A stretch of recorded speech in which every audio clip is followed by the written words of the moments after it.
Many hours later. G'day, this is a quick update to the movement that we saw yesterday, the one with all the problems.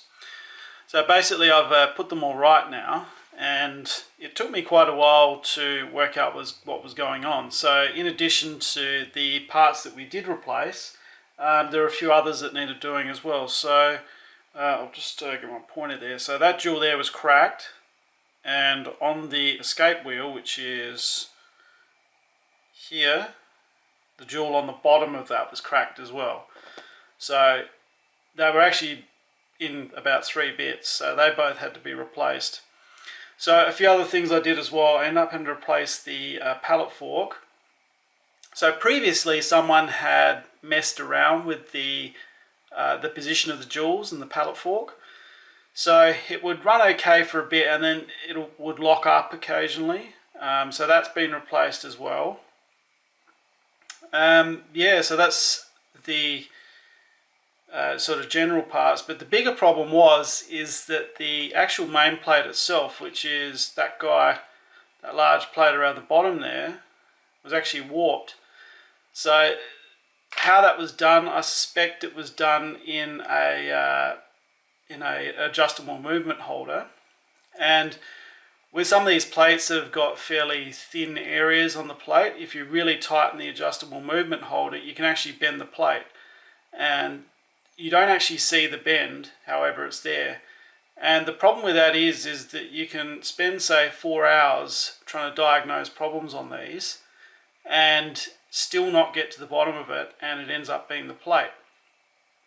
So for that reason, I'm not a big fan of the adjustable movement holders, which is one of the reasons why I make the plastic ones that I make, because you don't really risk doing it with those. So that was an issue, and the way it presents is that you'll get good amplitude out of the movement for a while, but then what will happen is it will drop down to about 135 degrees, and then it will sort of stop occasionally, and you start looking for the problems, but you look for them elsewhere, because I mean, how often is the plate bent, right? So you'll go through and you do all this troubleshooting and still have the same sort of result, and then the result will change depending on the side that's up as well, which is another issue.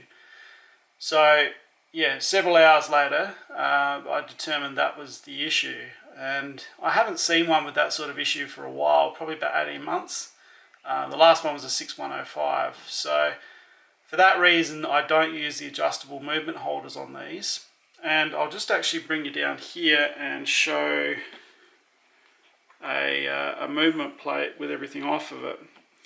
So in my opinion, the thin part with these is just around the barrel, and I'm just doing this on a stick, so I'm going to go do something else in a sec as well. So in my opinion, the flat part of these plates, or the thin part of these plates, is around there.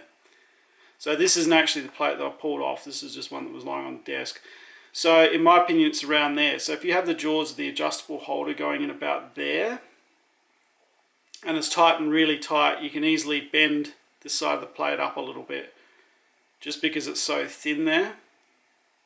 And it really doesn't need to be much to make a big difference either. So the one that I pulled off, it didn't have any marks where the barrel was hitting the plate, but definitely on the one that I had a while back on the 6105, it was actually all brassed all around there, which means that the barrel was hitting the plate. So that's definitely going to ruin your day. Now just come across to the time grapher settings, or the time grapher results, and let's see, so we've got a flickering light there. Now it's saying no light.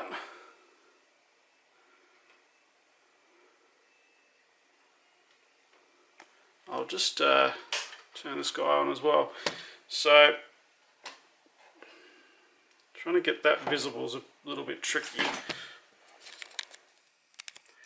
It's it keeps going to like low light mode and all this other stuff. So anyway, you can see the result there. So we're looking at 247. It sort of ranges between 242 and 250 on this movement, which is actually a fantastic result for these. And you can see there we've got a pretty straight line, which is what we're after. and basically no beat error. So that's performing fantastic now. The actual rate there where it's losing a little bit, that can be adjusted out. So normally I set them to gain about 9 seconds a day, and I find that's a good point to put them. But yeah, I'll wrap that up. But yeah, basically that was the outcome of this one. And yeah, we got it all going again and fixed all that crappy work. Bit more work than what we were hoping to do, but that's life. So anyway, thanks for watching, and yeah, I'll be up again soon.